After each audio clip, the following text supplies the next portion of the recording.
ഞാൻ മനുഷ്യരായിട്ട് കാണുന്ന ഒരാളാണ്. ഞാൻ സംസാരിക്കുന്ന രീതി കൊണ്ട് ആർക്കെങ്കിലും ഇവൻ ഇങ്ങനെ കാണിക്കുന്നതാണോ, എന്തെങ്കിലും കാണിക്കാൻ വേണ്ടി ചെയ്യുന്നതാണോ എന്ന് തോന്നുന്നതിന് എനിക്കൊന്നും ചെയ്യാൻ പറ്റത്തില്ല. ഞാൻ വളർന്ന രീതിയിലും ഞാൻ കണ്ട രീതികളിലും മാത്രമേ എനിക്ക് പ്രവർത്തിക്കാൻ പറ്റത്തുള്ളൂ. ഞാനൊരു നല്ല ഹ്യൂമൻ ബീയിങ് എന്നുള്ള ഒരു മോൾഡ് ആരെ കണ്ട് പഠിച്ചെന്ന് ചോദിച്ചു കഴിഞ്ഞാൽ എൻ്റെ ചേട്ടനെ അച്ഛനെ കണ്ടാണ്. BJP എന്നുള്ളൊരു പേര് വരുമ്പോഴത്തേക്കും കേരളത്തിൽ എങ്ങനെ റെസ്പോണ്ട് ചെയ്യുന്നതെന്ന് അറിയാം. ഒരു നെഗറ്റീവ് വ്യൂ ആണ് വരുന്നത്.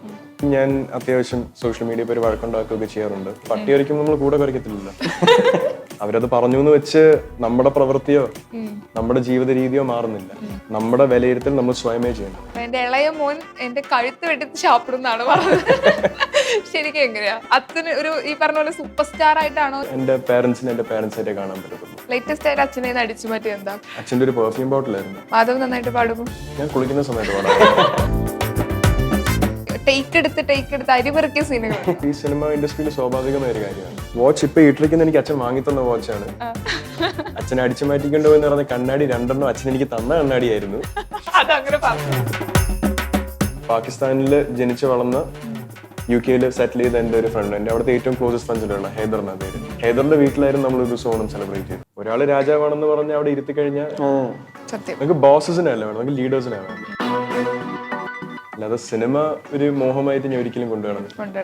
എന്റെ വീട്ടിലേക്ക് എത്തിയ അന്നം എന്നും സിനിമയിൽ നിന്ന് വന്നതാണ്. എന്റെ അച്ഛൻ ബുദ്ധിമുട്ടി കഷ്ടപ്പെട്ടൊരു പേരുണ്ടാക്കിയ ഇൻഡസ്ട്രിയാണ്. ഏതൊരു മനുഷ്യനെ പോലെ എനിക്കും എന്റേതായ സ്വഭാവ വ്യത്യാസങ്ങളുണ്ട്. അത് പലപ്പോഴും റിയാക്ഷൻസ് ആയിട്ടാണ് വരാറുള്ളത്. ഹായ് ഹലോ നമസ്കാരം. ലോകമെമ്പാടുമുള്ള എല്ലാ പ്രേക്ഷകർക്കും കൗമുദി TVയുടെ ഓണാശംസകൾ. ഇന്ന് എന്റെ കൂടെ ജോയിൻ ചെയ്യുന്നത് ഓണത്തിന് തിയേറ്ററിൽ പൂരപ്പറമ്പാക്കാൻ പോകുന്ന ഒരു സിനിമയുടെ ക്രൂ മെമ്പേഴ്സ് ആണ്. ഒരുപാട് സ്നേഹത്തോടെ സ്വാഗതം ചെയ്യാണ്. നമസ്കാരം. എന്തൊക്കെയുണ്ട് വിശേഷം? ഓണം ഇത്തവണ നിങ്ങൾ കൊണ്ടുപോകുന്നാണ് കേട്ടത്. എല്ലാം ദൈവത്തിന്റെ കയ്യിലാണ്. മാധവനെ കാണുന്നത് കോമഡി മാമാങ്ക് എന്ന് പറഞ്ഞ മലയാളത്തിലൊരു ഷോ. അതില് ഇൻട്രൊഡ്യൂസ് ചെയ്യാണ് മാധവനെ. മാധവ് മൈക്ക് എടുത്തിട്ടൊരു സ്പീച്ച് പറഞ്ഞിട്ടുണ്ടായിരുന്നു. സത്യം പറഞ്ഞാൽ ആ സൗണ്ട് കേട്ടപ്പോൾ തന്നെ നമ്മൾ കുറെ ഗേൾസ് ഒക്കെ ഫാൻ ആയിട്ടുണ്ടായിരുന്നു. ഈ സൗണ്ടിന് ശരിക്കും ഫാൻസ് ഉണ്ടോ? അതൊക്കെ ജനറ്റിക്കലി കിട്ടുന്ന ഒരു സാധനമല്ല. ആൾക്കാർക്ക് എന്റെ ശബ്ദം ഇഷ്ടപ്പെട്ടു സ്വീകരിച്ചെങ്കിൽ അത് വളരെ നല്ലൊരു കാര്യമാണ്. ഈ സൗണ്ട് വളരെ ഘടകമാണോ ഈ ഒരു ക്യാരക്ടറിന് വേണ്ടിയിട്ട്? മോർ ദൻ ശബ്ദത്തിനെക്കാട്ടിലും ആ ഒരു ക്യാരക്ടർ, ഇപ്പൊ സാർ പറഞ്ഞ പോലെ സാർ ഉദ്ദേശിച്ച ഒരു ക്യാരക്ടറിന്റെ മോൾഡിന് സാറിന് എനിക്ക് കുറെ സിമിലാരിറ്റീസ് കണ്ടായിരുന്നു. സജിത്താട്ടൻ ഇൻട്രൊഡ്യൂസ് ചെയ്തപ്പോ. അത് കഴിഞ്ഞ് അജ്മൽ വഴി എന്നെ അപ്രോച്ച് ചെയ്തായിരുന്നു, കഥ പറഞ്ഞു. അതിന് മുന്നേ അച്ഛനോട് കഥ പറഞ്ഞായിരുന്നു. യെസ്, സാർ ഉദ്ദേശിച്ച ഒരു മോൾഡിലോട്ടുള്ള ഒരു ക്യാരക്ടറിന് എനിക്ക് വരാൻ പറ്റുമെന്ന് സാറിനൊരു തോന്നല്. അതിന്റെ ബേസില് യെസ്. ഈ ക്യാരക്ടർ എന്തായാലും ആ ഒരു പ്രോഗ്രാമിന് വേണ്ടി ഒരുപാട് ക്യാരക്ടേഴ്സ് തേടി വന്നിട്ടുണ്ട്, ഞാൻ കേട്ടിട്ടുണ്ട്. ആൻഡ് ഈ ഒരു സിനിമ ചൂസ് ചെയ്യാനുള്ള ഒരു മെയിൻ ആയിട്ടുള്ള ഒരു കാര്യം എന്താണ്? ഞാൻ ടെക്നിക്കലി സ്പീക്കിംഗ് ഞാൻ ഫസ്റ്റ് വർക്ക് ചെയ്യാൻ തുടങ്ങിയ സിനിമ JSK ആണ്. പ്രവീൺ നാരായണൻ സാർ ഡയറക്ട് ചെയ്യുന്നത്. അതിൽ അച്ഛനാണ് ലീഡ് അതിൽ ചെയ്യുന്നത്. അനുപമ ആക്ട് ചെയ്തിട്ടുണ്ട്. ഞാൻ അതിലൊരു ക്യാരക്ടറാണ് ചെയ്തിരിക്കുന്നത്. ഇപ്പൊ ഒരു ലീഡ് റോളിലുള്ള ഇൻട്രൊഡക്ഷൻ എന്ന് പറഞ്ഞപ്പോഴത്തേക്കും എന്റെ ഐഡിയയിൽ ഒരു സിനിമ ഉണ്ടായിരുന്നു, നത്തിങ് ടു സ്ട്രോങ്. സോ ഞാൻ കുറച്ചുകൂടി ഈസിലി ബ്ലെൻഡ് ചെയ്ത്. ഞാൻ ഒരു എക്സ്പീരിയൻസ്ഡ് ആർട്ടിസ്റ്റ് അല്ല. ഞാൻ ഇതിന് ആക്ടിങ് എന്നൊരു പ്രൊഫഷന്റെ പുറകെ ഒരുപാട് ട്രെയിനിങ്ങിനും പോയിട്ടുള്ള ഒരാളല്ല.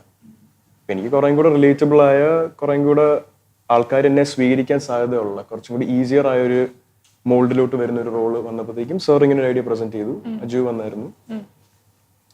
കുറെ കാര്യങ്ങൾ ആ സിനിമയുടെ സ്ക്രിപ്റ്റിൽ എനിക്ക് റിലേറ്റ് ചെയ്തായിരുന്നു. സോ അതിന്റെ ബേസിലെടുത്തൊരു ഡിസിഷൻ ആണ്. സൂപ്പർ സ്റ്റാറുകളുടെ മക്കൾ സിനിമയിലേക്ക് വരുന്നത് നമുക്ക് അത്ര അപൂർവമായിട്ടുള്ളൊരു കാര്യമല്ല. പക്ഷെ ഈ സിനിമ എന്നൊരു മോഹം മാധവൻ എപ്പോഴാണ് വന്നത്? എപ്പോഴും അങ്ങനെ ആവണമെന്നില്ല, ഒരു സ്റ്റാറിന്റെ മകൻ സിനിമയിലേക്ക് വരാൻ നിർബന്ധമൊന്നുമില്ല, മറ്റേ കരിയർ ചൂസ് ചെയ്യാനുണ്ട്. ഇങ്ങനെ മാധവൻ എപ്പോഴാണ് എനിക്കൊരു സിനിമാ നടനാകണം എന്ന് തോന്നി തുടങ്ങിയത് എപ്പോഴാണ്?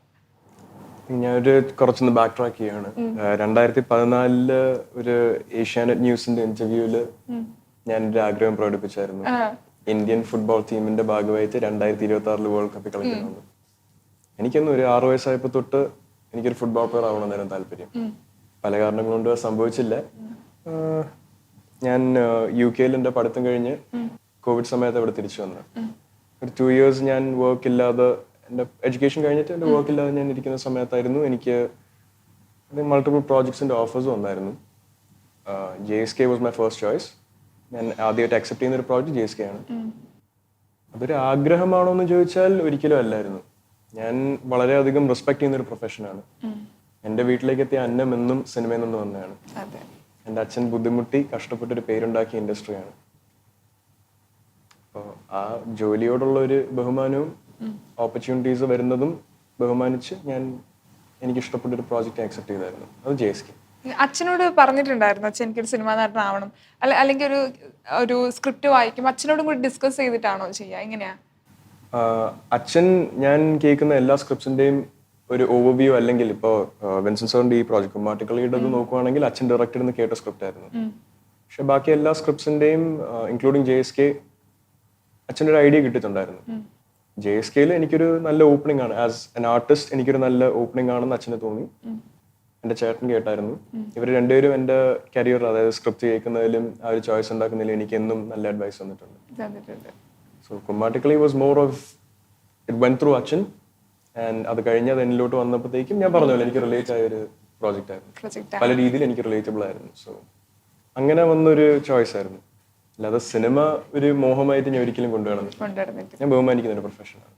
ഈ കുമ്മിട്ടിക്കളി എന്ന് പറഞ്ഞാൽ നിങ്ങൾക്ക് അറിയോ എന്താണ് അർത്ഥം? നമ്മുടെ ടൈറ്റിൽ എന്ന് പറയുന്നത് കുമ്മിട്ടിക്കളിയാണല്ലോ. അതിന്റെ അർത്ഥം അറിയോ? പഠിച്ചു വന്നിട്ടുണ്ടോ? അർത്ഥം പഠിച്ചു വന്നിട്ടില്ല, പക്ഷെ നോർത്ത് കേരളയിലോട്ട് ഉള്ള ഒരു ഡാൻസ് ഫോം ആണ്, ഒരു ആർട്ട് ഫോം ആണ് കുമ്മാട്ടിക്കളി എന്ന് പറയുന്നത്. ഓണം റിലേറ്റഡ് ആണ് കുമ്മാട്ടിക്കളി. അത് രണ്ടു തരം കുമ്മാട്ടി ഉണ്ട്. ഒന്ന് മറ്റേ നമ്മുടെ അയ്യപ്പന് കോശിയിൽ പറയുന്ന മുണ്ടൂര് കുമ്മാട്ടി ഒന്നുണ്ട്. അതല്ലാതെ വേറൊരു കുമ്മാട്ടി നമ്മൾ ഓണം കഴിഞ്ഞ ഉടനെ ഫെസ്റ്റിവൽ നമ്മൾ തൃശ്ശൂര് മെയിൻ ആയിട്ട് ചെയ്യുന്ന ഒരു ആർട്ട് ഫോം ആണ് അത്. ആ ഒരു ആർട്ട് ഫോമിന് അതിൻ്റെതായ ഒരു ഇമ്പോർട്ടൻസ് ഉണ്ട്. സിനിമയുടെ സ്റ്റാർട്ട് ഫിനിഷ് പോകുന്തോറും, അല്ലെങ്കിൽ അതിന്റെ ഒരു എങ്ങനെയാ പറയാ, ഒരു ക്യാരക്ടർ ബിൽഡിങ്ങിൽ വരുമ്പോഴത്തേക്കും കുമ്മാട്ടിക്കളിക്ക് ഒരു വളരെ വലിയ പ്രസക്തി ഉണ്ട് അവിടെ. ഇതൊരു മത്സ്യത്തൊഴിലാളി അല്ലെങ്കിൽ ആ ഒരു അവിടെ ജീവിക്കുന്ന ഒരു ആളുകളാണല്ലോ. അപ്പൊ നിങ്ങൾ ഒരു സിനിമ ചെയ്യുമ്പോൾ അല്ലെങ്കിൽ ക്യാരക്ടറിലേക്ക് വരുമ്പോൾ നിങ്ങൾ അത് പഠിക്കണല്ലോ. അതിനു മുമ്പുള്ള ഒരു പ്രിപ്പറേഷൻ എങ്ങനെയായിരുന്നു നിങ്ങളുടെ ഒരു പ്രിപ്പറേഷൻ? ഞങ്ങള് ആക്ച്വലി നീണ്ടക്കരയിലും പിന്നെ ആലപ്പുഴയിലാണ്. നീണ്ടക്കര എന്ന് പറയുമ്പോൾ എല്ലാ മലയാളികൾക്ക് എല്ലാവർക്കും അറിയാം. മെയിൻ അവിടെ 2 ഹാർബർ കേരളത്തിലുള്ളത് അവിടെയാണ്. ഞങ്ങൾ അവിടെ രാവിലെ 1 മണിക്ക് 2 മണിക്കൊക്കെ പോയി സാറ് ഞങ്ങളെല്ലാം ക്രൂ ഒക്കെ കൂടി മൊത്തം അവിടുത്തെ ആൾക്കാർ ജീവിതവും അവരുടെ ആ ലൈഫ് സ്റ്റൈലും കാര്യങ്ങളൊക്കെ കണ്ടുപിടിച്ചപ്പോൾ ഒരുപാട്, ഞാൻ ദുബായിലുണ്ടായിരുന്നത് 5 വർഷം, മാധവായാലും UK ഉണ്ടായിരുന്നത്. അപ്പോൾ കംപ്ലീറ്റ്ലി അവിടുത്തെ ആൾക്കാരുടെ ലൈഫും കാര്യങ്ങളും ഒരുപാട് നമ്മൾ ഇൻസ്പയർ ചെയ്തിട്ടുണ്ട് ഈ പടത്തിന് വേണ്ടിയിട്ട്. സാറിനായാലും സാറിന് ഭയങ്കര, ഇപ്പോൾ അമരം சார் பயங்கர இன்ஸ்பயர்டா ഈ படம் ചെയ്യാൻ വേണ്ടി. ஆமாம் அமரம் இதில் வந்து நாங்கள் ஃபஸ்ட்டு வந்து படத்தில் movie first Bharathan sir name போட்டு தான் டெடிகேட் பண்ணோம். இந்த படம் அவருக்கு நாங்கள் பரதன் சாருக்கு டெடிகேட் பண்ணிக்கோம். பிகாஸ் ஆஃப் அந்த லொக்கேஷன்ஸ் அப்படி ஒரு படம் அமரம் எடுத்திருக்காரு. எனக்கு ரொம்ப நாளாக அந்த படம் எடுக்கணும்னு சார். நான் ஃபிலிம் இன்ஸ்டியூட் படிக்கும்போது எங்களுக்கு ஸ்க்ரீன் பண்ணது அமரம் தான். நான் அவரை பற்றி தீசிஸ்லாம் எழுதியிருக்கேன். அகிராகுருஷாவை பற்றி எழுதியிருக்கேன். சாரை பற்றி அமரம் பரதனை பற்றி நான் இன்ஸ்டியூட்டில் தீசிஸ் பண்ணியிருக்கேன். ஸோ அந்த லொக்கேஷன் பண்ண ரொம்ப நாள் ஆசை எனக்கு. இந்த லொக்கேஷனுக்காகவே இந்த படம் நான் எடுத்திருக்கேன். இந்த இடம் வந்தது மலையாள இண்டஸ்ட்ரி இன்னைக்கு டாப். இன்னைக்கு என்னன்னாக்கா வந்து எல்லாருமே வாட்ச் பண்ண ஆரம்பிச்சிட்டாங்க. வேர்ல்டு மூவிஸ் லெவலுக்கு மலையாளம். அதனால தான் நான் மலையாள படம் பண்ணணும்னு வச்சது. பர்டிகுலராக இவர் சொல்லுவார் ஷூட்டிங்கில் வரும்போது, சார் எனக்கு எதுவுமே தெரியாது, எனக்கு எதுவுமே தெரியாது சொல்லிட்டு இருக்கோம்.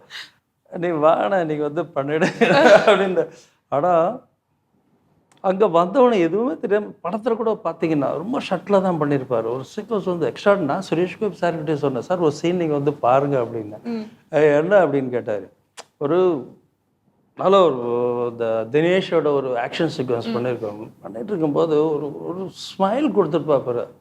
ஒரு எமோஷன்ஸ் ஒரு ஆக்ஷனில் ஒரு ஸ்மைல். நான் கேட்டேன் எப்படி பண்ண அப்படின்னா, இல்லை சார் ஏதோ வந்து இது பண்ண. அது சார்கிட்ட சொன்னேன். அப்படியே சுரேஷ் கோபி சொன்னாரு, நம்ம பிளட்டு கொஞ்சம் வரும்ல செல்வா, நம்ம பிளட்டு கொஞ்சம் இருக்குல்ல அப்படின்னாரு. உண்மையிலே வந்து ஒரு மெச்சூர்டு ஆர்டிஸ்ட் மட்டும்தான் அதை பண்ணணும். பிகாஸ் எனக்கு விஜயோட நான் பண்ணியிருக்கேன். விஜயோட ஃபுல் லாங்குவேஜ் எனக்கு தெரியும். அதை கரெக்டாக அடிச்சாப்புல. நான் சொன்னேன் எனக்கு அப்படியே விஜய் ஒரு பார்த்தா மாதிரியே இருந்தது சார். பாருங்க நீங்கள் படம் பாருங்க, அந்த சீனுக்கு 100% கிளாப்ஸ் வரும். அதே மாதிரி நான் சொன்னார், இவர் வந்து கேஷுவலாக தான் நடிச்சுட்டு தான் இருக்கும்.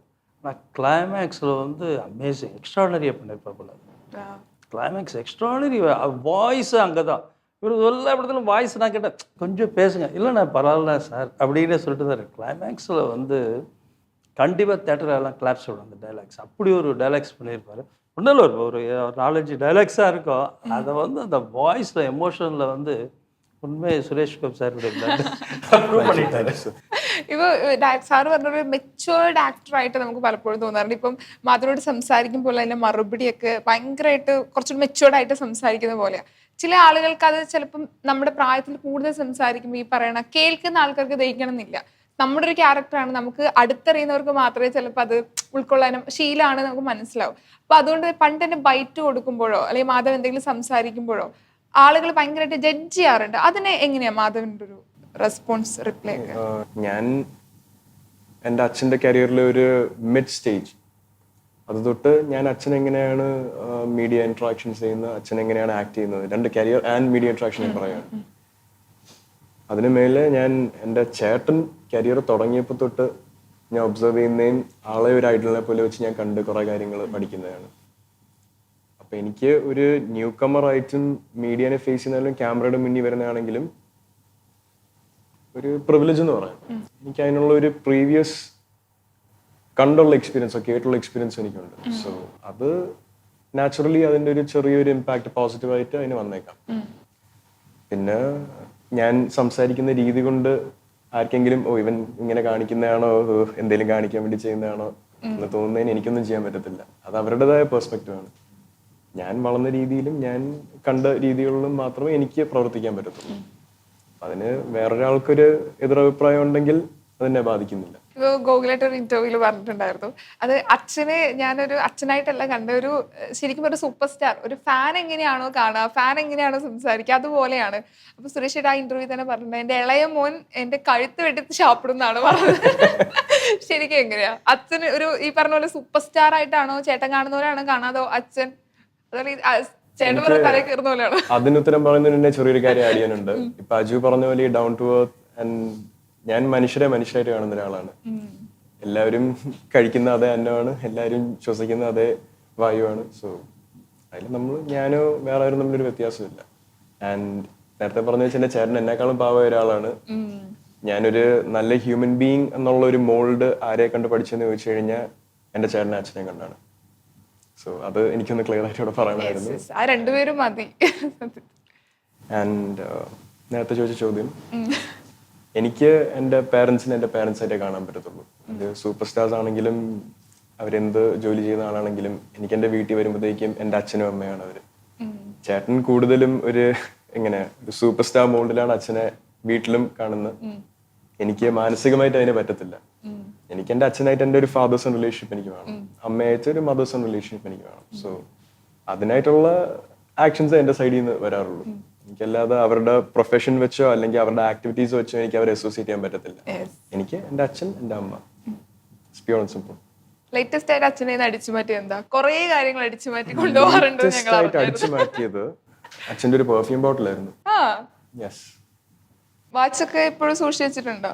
വാച്ച് ഇപ്പൊ ഇട്ടിരിക്കുന്ന എനിക്ക് അച്ഛൻ വാങ്ങി തന്ന വാച്ചാണ്. അച്ഛനെ അടിച്ചു മാറ്റിക്കൊണ്ടു എന്ന് പറഞ്ഞ കണ്ണാടി 2 അച്ഛൻ എനിക്ക് തന്ന കണ്ണാടിയായിരുന്നു. അതങ്ങനെ പറഞ്ഞു. അച്ഛൻ തന്നെ എടുത്തായിരുന്നു. ഇപ്പൊ ചെറുപ്പം മുതൽ അച്ഛന്റെ സിനിമകൾ കാണുന്നുണ്ടല്ലോ, അപ്പം ഫേവറേറ്റ് ആയിട്ടുള്ള ഒരു സിനിമ ഉണ്ടാവും, അല്ലെങ്കിൽ അച്ഛനെ പോലെ എനിക്ക് ഇന്ന കഥാപാത്രങ്ങൾ ചെയ്യണമെന്ന് ആഗ്രഹമുള്ള സിനിമ ഉണ്ടാവും, അങ്ങനെ ഏതെങ്കിലും സിനിമകളോ കഥാപാത്രം? എനിക്ക് അങ്ങനെ പറയുകയാണെങ്കിൽ അതിന് 2-3 ആൻസേഴ്സ് ഉള്ള ഒരു ക്വസ്റ്റ്യൻ ആണത്. ഫോർ പേഴ്സണൽ റീസൺസ് എനിക്ക് അച്ഛന്റെ ഫേവറേറ്റ് സിനിമ ഏതെന്ന് വെച്ചാൽ എനിക്ക് ഭരചന്ദ്രൻ IPS ആണ്.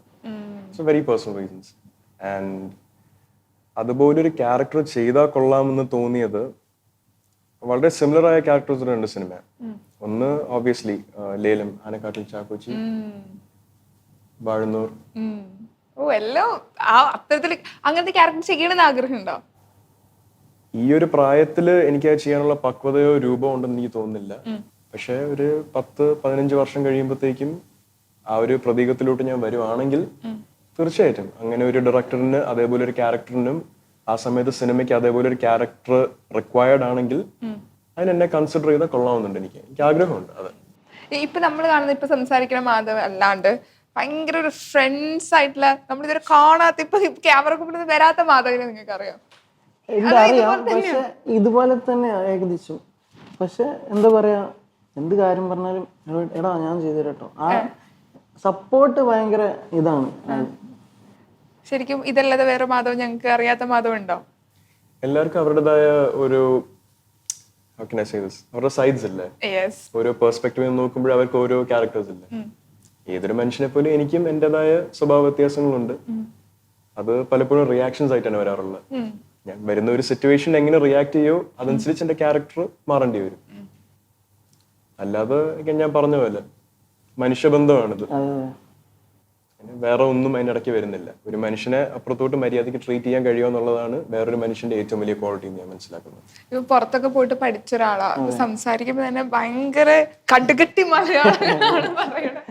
മലയാളത്തിൽ ഭയങ്കര, അത് വീട്ടിൽ നിന്നും ഭയങ്കരമായിട്ട് മലയാളത്തില് ഭയങ്കര. അച്ഛൻ അങ്ങനെയാണോ?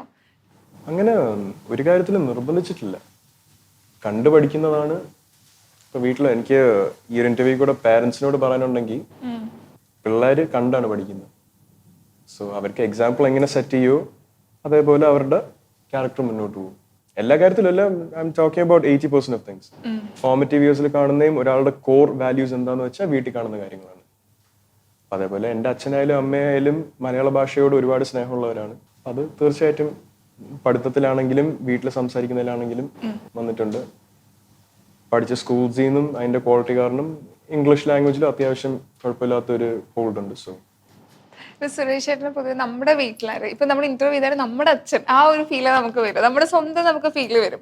അതുപോലെ തന്നെ അദ്ദേഹം ചെയ്ത കാര്യങ്ങൾ കൊണ്ട് തന്നെ ഒരുപാട് പേർക്ക് ഇഷ്ടമാണ് സുരേഷ് ചേട്ടന്. പക്ഷെ ഗോകുലേട്ടൻ എന്നൊരു ഇന്റർവ്യൂവിൽ പറഞ്ഞിട്ടുണ്ടായിരുന്നു, എനിക്ക് അച്ഛൻ രാഷ്ട്രീയത്തിൽ പോകുന്നത് ഇഷ്ടമല്ല, കാരണം ആ ഒരു ഇഷ്ടം ഞങ്ങൾ ചെറുപ്പം മുതലേ കണ്ടതാണ്. ആളുകളുടെ ഒരു സ്നേഹവും റെസ്പെക്റ്റ് ഒക്കെ ഞങ്ങൾ കണ്ടു വളർന്ന ആളുകളാണ്. പക്ഷെ അച്ഛൻ്റെ ഇഷ്ടത്തോടുള്ള രാഷ്ട്രീയത്തിൽ പോയപ്പം ഈ ആളുകൾ പെട്ടെന്ന് സ്വിച്ച് ഇട്ട പോലെ ആളുകൾ മാറുന്നു, ആളുകൾക്ക് ആ ഒരു ഇഷ്ടം കുറയുന്നു. അത് കണ്ടപ്പം എനിക്ക് പേഴ്സണലി അച്ഛൻ രാഷ്ട്രീയത്തിൽ പോകണ്ട എന്നൊരു അഭിപ്രായമാണെന്ന് ചേട്ടൻ പറഞ്ഞിട്ടുണ്ടായിരുന്നു. മാധവൻ എങ്ങനെയാ? ഞാൻ നേരത്തെ പറഞ്ഞ പോലെ ഞാൻ സംസാരിക്കുന്ന രീതി കൊണ്ടും ഞാൻ എൻ്റെ ഒരു പ്രകൃതം കൊണ്ടും ആൾക്കാർക്ക് എന്നെ പറ്റി പല ഒപ്പീനിയൻസ് വരാം. അതിന്റെ ഒരു 10 ഇരട്ടിയുള്ള വലിയ സ്കെയിലാണ് അച്ഛൻ നിൽക്കുന്നത്. 10 ഇരട്ടി എന്നുള്ള ഒരു നമ്പറാണ്. മേ ബി അല്ല, it is definitely more than that. ആളെന്നും നാട്ടുകാർക്ക് വേണ്ടിയും ചുറ്റുമുള്ള മനുഷ്യർക്ക് വേണ്ടിയും എല്ലാ രീതിയിലും സഹായിക്കാൻ നിന്നിട്ടുള്ള ഒരാളാണ്. രാഷ്ട്രീയം എന്ന് പറയുന്നത് അദ്ദേഹത്തിന് പവർ കൂടാനോ അല്ലെങ്കിൽ അദ്ദേഹത്തിന് സ്വയമേ എന്തെങ്കിലും നേടാനോ വേണ്ടിയുള്ളൊരു തീരുമാനമല്ലായിരുന്നു. ഇത്രയും കാലവും ഞാൻ ജനിച്ചപ്പോൾ തൊട്ടും അതിന് മുന്നേയും ചെയ്തുകൊണ്ടിരുന്ന അതേ പരിപാടി എന്താന്ന് വെച്ചാൽ അതൊരു ആംപ്ലിഫൈഡ് രീതിയിൽ ചെയ്യാൻ വേണ്ടിയാണ് അദ്ദേഹത്തിന് രാഷ്ട്രീയത്തിൽ കയറാനുള്ള ചോയ്സ് വന്നത്. BJP എന്നുള്ളൊരു പേര് വരുമ്പോഴത്തേക്കും കേരളത്തിൽ എങ്ങനെ റെസ്പോണ്ട് ചെയ്യുന്നതെന്ന് അറിയാം, നമുക്ക് എല്ലാവർക്കും അറിയാമല്ലോ. ഒരു നെഗറ്റീവ് വ്യൂ ആണ് വരുന്നത്. പക്ഷെ ആൾക്കാർ പലപ്പോഴും മനസ്സിലാവാത്തത് ഇൻഡിവിജ്വൽസിനെയാണ് തിരഞ്ഞെടുക്കേണ്ടത്, ഐഡിയാസിനെ അല്ല, സംസാരത്തിനെ അല്ല. ഇൻഡിവിജ്വൽസ് അവരുടെ ട്രൂ ക്വാളിറ്റിയാണ്. അത് മനസ്സിലാക്കി ആൾക്കാർ അങ്ങനെ ഒരു സ്കെയിൽ വെച്ച് ഒരാളെ ഒബ്സർവ് ചെയ്ത് കഴിഞ്ഞാൽ ഈ കാണുന്ന പ്രശ്നങ്ങൾ ഉണ്ടാവത്തില്ല, ഈ കാണുന്ന നാരോ മൈൻഡഡ് സംസാരം ഉണ്ടാവത്തില്ല. പിന്നെ ഞാൻ പറഞ്ഞ പോലെ എല്ലാവർക്കും അവരുടേതായ അഭിപ്രായമുണ്ട്, അവർ പറഞ്ഞോട്ടെ. അതേപോലെ അച്ഛന്റെ രാഷ്ട്രീയത്തിനെ പറ്റി എൻ്റെ അഭിപ്രായം എന്ന് പറഞ്ഞാൽ ആളൊരു മനുഷ്യനാണ്, എന്നെ പോലെ ഒരു മനുഷ്യനാണ്. അദ്ദേഹത്തിന് അദ്ദേഹത്തിൻ്റെതായ ചോയ്സസ് ഉണ്ട്, തീരുമാനിക്കാനുള്ള എല്ലാ അവകാശമുണ്ട്.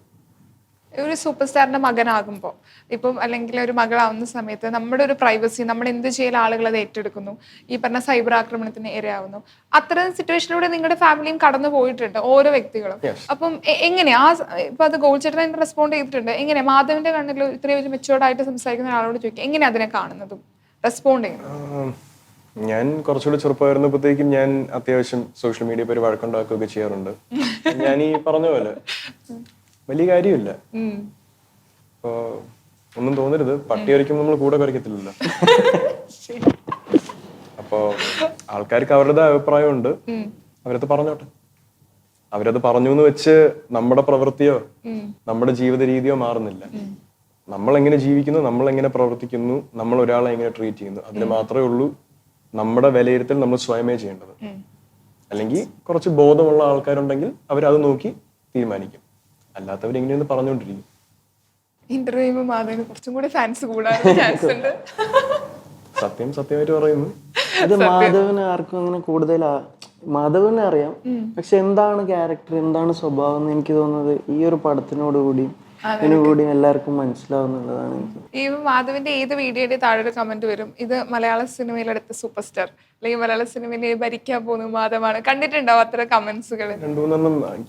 അയച്ചിട്ടുണ്ട്. അത് കാണുമ്പോൾ എങ്ങനെയാ, ഒരു ഹെഡ് ബൈറ്റ് ആയിട്ട് എടുക്കാറുണ്ടോ? എങ്ങനെയാ? ഞാൻ പറഞ്ഞ പോലെ നെഗറ്റീവ് പെർസ്പെക്റ്റീവിനെ പറ്റി നമ്മൾ നേരത്തെ സംസാരിച്ചു. ഓരോ ആൾക്കാരെ നെഗറ്റീവ് പറയുന്നത് എങ്ങനെയാണ്, അത് അവരുടെ ഒപ്പീനിയൻ ആണ്. അതേപോലെ സെയിം വിത്ത് പോസിറ്റീവ്, അത് അവരവരുടെ ഒപ്പീനിയൻ ആണ്. ഞാൻ ആസ് ഓഫ് നൗ 2 വർഷം പോലും ആയിട്ടില്ല ഞാൻ സിനിമയിൽ കയറിയിട്ട്.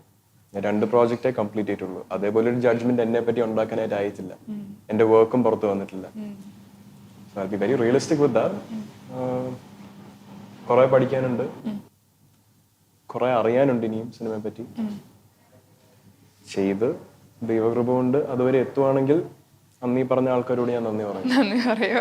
ഇപ്പോഴേ കുറച്ച് വർഷങ്ങൾ ഇപ്പൊ നമ്മൾ പൃഥ്വിരാജിനൊക്കെ ചോദിച്ച പോലെ അത്രയും കട്ട് ആൻഡ് ക്ലിയർ ആയിട്ട് സംസാരിക്കുന്നുണ്ട് ചോദിക്കുക. ഇനി ഒരു 5 വർഷം എനിക്ക് എന്തെങ്കിലും ചെയ്യണം എന്നൊരു ആഗ്രഹം ഉണ്ടാവില്ലേ? വരുന്നവരൊക്കെ ഡയറക്ഷൻ, പ്രൊഡ്യൂസർ എല്ലാം ചെയ്യണം, ഡയറക്ഷൻ എല്ലാം ചെയ്യണം എന്ന് നമ്മൾ ആഗ്രഹിക്കാറുണ്ടല്ലോ. മാധവ് ചെയ്യണം എന്ന് ആഗ്രഹിക്കുന്ന അല്ലെങ്കിൽ ഒരു 5 years കൊണ്ട് മാധവ് ചെയ്യാൻ വേണ്ടി പോകുന്ന കാര്യങ്ങൾ എന്തൊക്കെയായിരിക്കും? എനിക്ക് ചെയ്യാൻ വേണ്ടി പോകുന്ന കാര്യങ്ങൾ പറയാൻ പറ്റത്തില്ല. കാര്യം ചെയ്യോ ഇല്ലയോ എന്ന് എനിക്ക് പോലും അറിയത്തില്ല. എനിക്ക് ചെയ്യാൻ ആഗ്രഹമുള്ള കാര്യങ്ങൾ ഞാൻ പറയാം. നെക്സ്റ്റ് ഒരു 5 yearsനകത്ത് നല്ല പ്രോജക്ട്സ് വന്ന് അതിൽ വർക്ക് ചെയ്യണമെന്ന് ആഗ്രഹമുണ്ട്.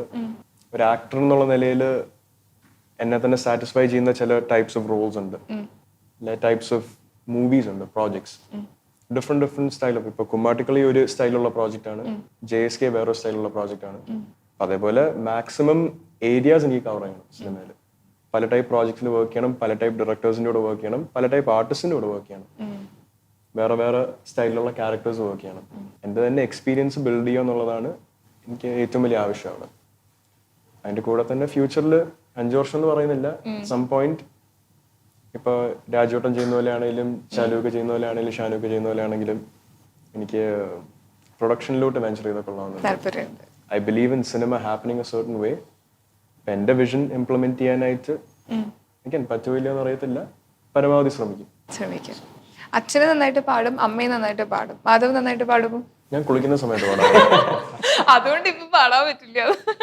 എന്നാലും എനിക്ക് അത്ര കോൺഫിഡൻസ് ഇല്ല. ഈ നമ്മുടെ സെറ്റിൽ നമ്മുടെ ബർത്ത്ഡേ സെലിബ്രേഷൻ ഉണ്ടാവാന്ന് പറയുന്നത് ഭയങ്കര ലക്കാണ്, ഭയങ്കര സന്തോഷമാണ്. അങ്ങനെ ഒരു ഭാഗ്യം കിട്ടിയിട്ടുണ്ട്? കിട്ടിയില്ല. എങ്ങനെയുണ്ടായിരുന്നു അവിടുത്തെ ബർത്ത്ഡേ സെലിബ്രേഷൻ? അച്ഛൻ വന്നിട്ടുണ്ടായിരുന്നു തോന്നുന്നു സെറ്റിൽ അല്ലേ? അച്ഛൻ 14th afternoon അല്ലേ വന്നത്? 14th afternoon അച്ഛൻ വന്നിട്ടുണ്ടായിരുന്നു. എനിക്ക് ഞാൻ ഈ പുറത്തുപോയി പഠിച്ച സമയം അല്ലാതെ ഞാൻ എപ്പോ നാട്ടിലുണ്ടെങ്കിലും എന്റെ പാരന്റ്സിന്റെ കൂടെ ഞാൻ മാക്സിമം എന്റെ ബർത്ത്ഡേ സ്പെൻഡ് ചെയ്യാൻ, that reason I am here. So അവരുടെ മാക്സിമം എന്റെ ബർത്ത്ഡേ സ്പെൻഡ് ചെയ്യാൻ നോക്കാറുണ്ട്. അവരിൽ ഒരാളെങ്കിലും എന്റെ കൂടെ ഉള്ളത് ആ ദിവസം എനിക്ക് വളരെ വലിയൊരു കാര്യമായിരുന്നു. എന്റെ ചേച്ചി ഉണ്ടായിരുന്നു, അളിയൻ ആ സമയം ചേച്ചി ഡേറ്റ് ചെയ്യുമായിരുന്നു. സോ അളിയനും ഉണ്ടായിരുന്നു അവിടെ. ചേട്ടന് വരാൻ പറ്റിയില്ല, അമ്മയ്ക്ക് വരാൻ പറ്റിയില്ല, ഒരു ചേച്ചി എന്റെ തൊട്ടുമുള്ളത്തെ ആൾക്കും വരാൻ പറ്റില്ല. പക്ഷെ മാക്സിമം വരാൻ പറ്റുന്നവർക്കെല്ലാം അവിടെ വരാൻ പറ്റി. Family being that was very important for me. So it was A good experience. It was different. ഞാനൊരു ആക്ടറായിട്ട് എന്റെ ഒരു ബർത്ത്ഡേ സെലിബ്രേറ്റ് ചെയ്യുന്ന ഫസ്റ്റ് ഇൻസ്റ്റൻസ് ആയിരുന്നു. ഫാമിലിക്ക് ഭയങ്കര ഇമ്പോർട്ടന്റ് കൊടുക്കുന്നതാണല്ലോ സുരേഷ് ചേട്ടൻ. ആൻഡ് എന്ത് ഫെസ്റ്റിവൽ എന്ന കുടുംബത്തോടെ ഒപ്പം ആഘോഷിക്കണം, അങ്ങനെ നിർബന്ധങ്ങളുണ്ടോ? അതേ നിർബന്ധം മാധവനും അങ്ങനെ പതുക്കെ പതുക്കെ ഉണ്ടോ? നിർബന്ധങ്ങൾ എന്ന് ഞാൻ പറയത്തില്ല, ആഗ്രഹങ്ങൾ പ്രകടിപ്പിക്കാറുണ്ട്.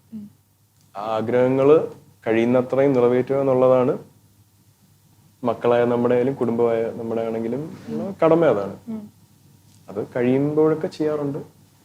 മാക്സിമം അച്ഛന്റെ വിശ്വാസങ്ങളും അച്ഛന്റെ ആഗ്രഹങ്ങളും മാക്സിമം സപ്പോർട്ട് ചെയ്യാൻ നോക്കാറുണ്ട്. പക്ഷേ ഞാൻ നേരത്തെ പറഞ്ഞ പോലെ ഓരോരുത്തരും ഇൻഡിവിജ്വൽസ് ആണ്. അവരവരുടേതായ പെർസ്പെക്റ്റീവ്സ് ഉണ്ട് ലൈഫിൽ, അവരവരുടേതായ ജീവിതങ്ങളും ഉണ്ട് ജീവിക്കാൻ. സോ എല്ലാം ഒരു ബ്ലെൻഡില് സ്മൂത്ത് ആയിട്ട് പോകുന്നതിലാണ് കാര്യം ഇരിക്കുന്നത്. എപ്പോഴും 100% സാറ്റിസ്ഫാക്ഷൻ കിട്ടുമെന്ന് വിചാരിച്ചു കഴിഞ്ഞാൽ നടക്കത്തില്ല. മാക്സിമം നമ്മൾ ഈ സിനിമ കാണുകയാണെങ്കിൽ മാധവന്റെ വാവ് എന്ന് പറയുന്ന സീനോ എന്തെങ്കിലും ഉണ്ടോ? ഉണ്ട്. ക്ലൈമാക്സിലൊക്കെ ശരിക്കും മാധവന്റെ കുറച്ച് സാധനങ്ങളുണ്ട്, അത് കാണുമ്പോൾ അറിയും. അതിലൊക്കെ ആ സൗണ്ടൊക്കെ ശരിക്കും വന്നിട്ട് ഒരു സാധനം ഉണ്ട്, അത് തിയേറ്ററിൽ എക്സ്പീരിയൻസ് ചെയ്യുന്നത് നല്ലത്. ഓരോ അത് ഇവരുടെ ഒപ്പീനിയൻ ആണ്. മാധവന് തോന്നിയ എന്തെങ്കിലും? എനിക്കതിന് പേഴ്സണലി എന്നെ പറ്റി ഒരു ഒപ്പീനിയൻ എനിക്ക് പറയാനായിട്ടില്ല. ഒരു കമ്പാരറ്റീവ് വർക്ക് ഇല്ല. ഈ വർക്ക് ഞാൻ ചെയ്തതും വേറൊരു വർക്കും വെച്ച് കമ്പയർ ചെയ്യുമ്പോൾ ചിലപ്പോൾ എനിക്ക് തോന്നും ഓ ഇത് ബെറ്റർ ആയിരുന്നു. പക്ഷെ അതല്ലാതെ ഞാൻ ഫസ്റ്റ് ഓർ സെക്കൻഡ് ചെയ്യുന്ന പ്രോജക്റ്റ് വെച്ച്, അതും 2 സ്കെയിലുള്ള പ്രോജക്റ്റാണ്, അതിന്റെ ഇത് വെച്ച് എനിക്ക് കമ്പയർ ചെയ്യാൻ ഒരു ഫാക്ടർ കിട്ടിയിട്ടില്ല. ഈ മറ്റേ ടേക്ക് എടുത്ത് അരിപെറുക്കിയ സീനുകളുണ്ടോ? ചേച്ചിയാലും ചോദിച്ച ഒരു പോയിന്റ് എന്ന് പറഞ്ഞാൽ ഈ ഒരു ക്യാരക്ടറിലോട്ട് മോൾഡ് ആവാനായിട്ട് എന്തൊക്കെ ചെയ്യേണ്ടി വന്നു. ഞാൻ ഈ സിനിമ അക്സെപ്റ്റ് ചെയ്യാൻ കാരണം തന്നെ എനിക്ക് കുറെ കാര്യങ്ങൾ റിലേറ്റബിൾ ആയിരുന്നു, അല്ലെ കുറെ ഫാക്ടേഴ്സ് എനിക്ക് ജീവിച്ചാൽ മതിയായിരുന്നു. നമ്മൾ വേറൊരു ക്യാരക്ടർ പോർട്രേ ചെയ്യുമ്പോഴത്തേക്കും നമ്മുടെ ജീവിതമല്ല, അതിൻ്റെതായ കുറെ ആസ്പെക്ട്സ് ഉണ്ട്. നമ്മുടെ എസ്പെഷ്യലി ക്യാമറയിലോട്ട് ഒരു പ്രൊഡക്ഷൻ ബേസ് സിനിമയിലോട്ട് വരുമ്പോഴത്തേക്ക് ഒരു ക്യാമറയിൽ അത് എങ്ങനെ വരുന്നു എന്നുള്ളതിനൊക്കെ ഒരുപാട് റെസ്പോൺസിബിലിറ്റി ഉണ്ട്. അപ്പൊ ചില കാര്യങ്ങൾ നമുക്ക് നാച്ചുറൽ ആയിട്ട് വരാത്തത് വർക്ക് ചെയ്ത് മാത്രമേ കറക്റ്റ് ആയിട്ട് ചെയ്യാൻ പറ്റത്തുള്ളൂ. അപ്പൊ അതിന് ചിലപ്പോൾ ഒരു ഷോട്ടൊക്കെ ചിലപ്പോൾ 10-15 റീടേക്ക് വേണ്ടി വന്നിട്ടുണ്ട്. അതൊക്കെ ഈ സിനിമ ഇൻഡസ്ട്രിയിൽ സ്വാഭാവികമായ ഒരു കാര്യമാണ്. ഏറ്റവും എക്സ്പീരിയൻസ്ഡ് ആയ ഒരു ആർട്ടിസ്റ്റിന് പോലും അത് ചെയ്യേണ്ടി വരുന്ന കാര്യമാണ്. എന്തിനാണ് ശരിക്കും നമ്മൾ ഓണം ആഘോഷിക്കുന്നതെന്ന് അവരോടൊന്ന് പറയാൻ പറ്റുമോ? സത്യം പറയാം, എനിക്ക് ഒരുപാട് അറിയത്തില്ല. ഓക്കെ, കുഞ്ഞിലെ തൊട്ട് സെലിബ്രേറ്റ് ചെയ്യുന്ന ഒരു ഫെസ്റ്റിവൽ ആണ്. അതിന്റെ പേർപ്പസ് എന്താണെന്ന് അറിയാം. അതിന്റെ ടു ദ പോയിന്റ് ഡീറ്റെയിൽ വെച്ച് എനിക്ക് സത്യം അറിയത്തില്ല. ഞാൻ UK പഠിക്കുന്ന സമയത്ത് പാകിസ്ഥാനിൽ ജനിച്ചു വളർന്ന് UK സെറ്റിൽ ചെയ്ത എന്റെ ഒരു ഫ്രണ്ട്, എന്റെ അവിടുത്തെ ഏറ്റവും ക്ലോസസ്റ്റ് ഫ്രണ്ട്സിലുള്ള ഹൈദർ എന്ന പേര്. ഹൈദറിന്റെ വീട്ടിലായിരുന്നു നമ്മൾ ഒരു ദിവസം ഓണം സെലിബ്രേറ്റ് ചെയ്തത്. അടിപൊളി. ഹൈദറിന്റെ അച്ഛനും അമ്മയും 2 അനിയന്മാരും ആയിട്ടായിരുന്നു ഓണം പോയി ചെയ്തത്. പറഞ്ഞു കൊടുത്തു ആരാ? മാധവ് തന്നെയാണോ ഇതിന്റെ ഒക്കെ പറഞ്ഞു കൊടുത്തത്? അവര് അറിയാവുന്ന, അവര് മൾട്ടി കൾച്ചറൽ ആയിട്ട് കുറെ കാര്യങ്ങൾ ആലോചിച്ച് ചെയ്യുന്നവരാണ്. നമ്മുടെ ഇത് കൾച്ചർ മറ്റുള്ളവരും കൂടി ആഘോഷിക്കുമ്പോൾ ഒരു സന്തോഷം. പലപ്പോഴും ഇത്ര നാരോ മൈൻഡായിട്ട് ചിന്തിക്കുന്നത് ഇവിടുത്തെ ക്രോസ് ബോർഡർ ഇഷ്യൂസും അങ്ങനത്തെ കാരണങ്ങളും കാര്യമാണ്. Like that's kind of irrelevant. പുറത്തോട്ട് പോയി കഴിഞ്ഞാൽ എല്ലാവരും ഏകദേശം ഒന്നുമല്ല ജീവിക്കുന്നത്. ഇവ സെറ്റിൽ ഇപ്പൊ നമ്മൾ ആദ്യമായിട്ട് ഒരു സെറ്റിൽ പോകുന്നു, നമുക്ക് ഇഷ്ടമുള്ള ഒരു പാഷനാണ്, പക്ഷെ സെറ്റിൽ നമ്മൾ എത്തുമ്പോഴാണ് പല കാര്യങ്ങളും പഠിക്കുക. അങ്ങനെ പഠിച്ചൊരു കാര്യം എന്താ നിങ്ങൾ സെറ്റിൽ പോയിട്ട്? സെറ്റിൽ പോയിട്ട് പഠിച്ചൊരു കാര്യം, ഇത് ഞാൻ കേട്ടറിവ് കൊണ്ട് എനിക്ക് അറിയാവുന്ന ഒരു കാര്യമായിരുന്നു. ഒരു സെറ്റിൽ വെച്ച് നമ്മുടെ ഓരോ ആക്ഷനും, on camera, behind the camera, away from the camera, നമ്മൾ അവിടെയുള്ള ഓരോ ആക്ഷൻസും നമ്മുടെ അവിടുത്തെ ഓവറോൾ എനർജീനെ എഫക്ട് ചെയ്യും. സ്ക്രീനിന്റെ മുന്നിൽ ക്യാമറയുടെ മുന്നിൽ പോകുന്ന സമയത്ത് നമ്മുടെ പെർഫെക്ഷൻ വളരെ ഇമ്പോർട്ടൻ്റ് ആണ്. നമ്മുടെ മിസ്റ്റേക്ക് കാരണം ചിലപ്പോൾ വേറൊരാൾ പെർഫോം ചെയ്യുന്നതിന്റെ, അവരൊരു 120% പെർഫോം ചെയ്യുന്നതിന്റെ എഫക്റ്റ് ഫുള്ള് നമ്മുടെ ഒരു മിസ്റ്റേക്ക് കാരണം കളയാൻ പറ്റും. മാക്സിമം പ്രിപ്പറേഷനോടെ മാക്സിമം മിസ്റ്റേക്സ് ഉണ്ടാക്കാത്ത രീതിയിൽ പെർഫോം ചെയ്യാനുള്ള റെസ്പോൺസിബിലിറ്റി ഉണ്ട്. ബിഹൈൻഡ് ദ ക്യാമറ ഡയറക്ടർ പറഞ്ഞ് സിനിമാറ്റോഗ്രാഫർ ഒരു ഷോട്ട് എടുത്തു കഴിഞ്ഞാൽ മാക്സിമം അത് കണ്ട് അതിന് ഫീഡ്ബാക്ക് എടുക്കാൻ നോക്കുക. അത് കണ്ട് പഠിക്കുക. നമ്മളെ തന്നെ ഒബ്സർവ് ചെയ്യുക, ചുറ്റുമുള്ളവരെ ഒബ്സർവ് ചെയ്യുക, ക്യാമറയിൽ എങ്ങനെ വരുന്ന ഒബ്സർവ് ചെയ്യുക. ആ ക്യാമറയ്ക്ക് ബെസ്റ്റ് റിസെപ്ഷൻ കിട്ടുന്ന രീതിയിൽ ആ പെർഫോമൻസ്, നമ്മൾ കൊടുത്ത ഫസ്റ്റ് ടേക്കിന്റെ പെർഫോമൻസ് അഡാപ്റ്റ് ചെയ്യാൻ നോക്കുക. If A second take is needed. Away from the camera ഒരു സിനിമ സെറ്റാണ്. ആൾക്കാരോട് എങ്ങനെ ബിഹേവ് ചെയ്യുന്നു, അവിടെ വർക്ക് ചെയ്യുന്ന ഓരോ ആൾക്കാരും മനുഷ്യരാണ്. അവർക്ക് അവരുടേതായ പണിയും ബുദ്ധിമുട്ടുകളും ഉണ്ട്. നമ്മുടെ ഇപ്പൊ ഒരു ആക്ടറിനല്ല സിനിമ സെറ്റിൽ ഏറ്റവും കൂടുതൽ ബുദ്ധിമുട്ട് വരുന്നത്. ഏറ്റവും വലിയ റെസ്പോൺസിബിലിറ്റി ഉള്ള ഡയറക്ടറിനും ആക്ടറിനും ആയിരിക്കും. പക്ഷെ ഫിസിക്കൽ ലേബർ എന്ന് പറയുന്നൊരു കാര്യമുണ്ട്. വെയിലും മഴയും ഒന്നും നോക്കാതെ, വളരെ സിമ്പിൾ ആയിട്ട് പറയാം, ലൈറ്റ് എക്വിപ്മെന്റ്, 5-10 കിലോ ഉള്ള സാധനമാണ്. അത് മണിക്കൂറുകൾ ഈ ഒരു പൊസിഷനിൽ പിടിച്ചു നിൽക്കാൻ നോക്കിക്കഴിഞ്ഞാൽ മനസ്സിലാവും ആൾക്കാർക്ക് എന്ത് ബുദ്ധിമുട്ടാണെന്ന്. അത് ചെയ്യുന്ന ആൾക്കാരുണ്ട്. ക്യാമറ അസിസ്റ്റൻസ് ഉണ്ട്, ആർട്ട് ടീമുണ്ട്. ഇത് ക്ലൈമറ്റും കണ്ടീഷൻസ് ഒന്നും നോക്കാതെ അത്രയും ബുദ്ധിമുട്ടി എന്ന് പണിയെടുക്കുന്നവരാണ്. ഒരാള് രാജാവല്ല. ഒരു like any other job, team effort ഉണ്ടെങ്കിലേ അത് മുന്നോട്ട് പ്രോപ്പറായിട്ട് പോകത്തുള്ളൂ. ഒരാള് രാജാവാണെന്ന് പറഞ്ഞ് അവിടെ ഇരുത്തി കഴിഞ്ഞാൽ നമുക്ക് ബോസസിനെ അല്ല വേണം, നമുക്ക് ലീഡേഴ്സിനെ വേണം. Leaders pull the load along with the rest. That's what has to happen. ഇവേഴ്സ് ആളുകൾ ഏറ്റെടുക്കട്ടെ, അതാണ് കേൾക്കട്ടെ, മനസ്സിലാക്കട്ടെ. തീർച്ചയായിട്ടും ഈ സിനിമ സ്പെസിഫിക് അല്ല, ഏതൊരു മേഖലയിലും ആപ്ലിക്കബിൾ ആയ ഒരു കാര്യമാണ്. സത്യം. അപ്പൊ നമ്മുടെ സിനിമ ഓണത്തിന് തിയേറ്ററിൽ എത്താണ്. ട്രെയിലർ കണ്ടപ്പോ ആ ഒരു പ്രതീക്ഷയുണ്ട് ഞങ്ങൾക്ക്. അപ്പൊ എന്തായാലും സിനിമ ഹിറ്റ് ആവട്ടെ, സൂപ്പർ ഹിറ്റ് ആവട്ടെ, ഞങ്ങൾ വിഷ് ചെയ്യാണ്. ഫസ്റ്റ് ഷോയില് ഞാനും ഉണ്ടാവും കാണാൻ വേണ്ടിയിട്ട്. അപ്പൊ നിങ്ങളെ സ്നേഹിക്കുന്ന അല്ലെങ്കിൽ മാധവന്റെ ആദ്യ സിനിമക്കായിട്ട് കാത്തിരിക്കുന്ന ഒരുപാട് പ്രേക്ഷകരുണ്ട്. പ്രേക്ഷകരോട് എന്താ പറയാനുള്ളത്? പ്രേക്ഷകരുടെ റിസപ്ഷൻ പോലെ ഇരിക്കും ഈ സിനിമയുടെ പെർഫോമൻസ് എങ്ങനെയാ പോകുന്നതെന്ന്. സോ നിങ്ങൾ തന്നെ തീരുമാനിക്കേണ്ട എങ്ങനെയായിരിക്കും. എന്നെ ഇഷ്ടപ്പെടുമെന്ന് തോന്നുന്നു, എൻ്റെ കൂടെ അഭിനയിച്ചവരെ ഇഷ്ടപ്പെടുമെന്ന് തോന്നുന്നു, ഡയറക്ടറിന്റെ വർക്ക് ഇഷ്ടപ്പെടുമെന്ന് തോന്നുന്നു. സോ കണ്ടു നോക്കുക, അഭിപ്രായം പറയുക. And also first day first show കയറുന്നതിന്റെ കൂട്ടത്തിൽ ഈ കാണുന്നവരും കാണുമെന്ന് ഉള്ള പ്രാർത്ഥനയുണ്ട്. ബാക്കി ദൈവത്തിന്റെ കയ്യിലോട്ട് വിട്ടുകൊടുക്കും. Thank you so much. അപ്പൊ എന്തായാലും all the very best. Thank you so much. Thank you sir. Thank U.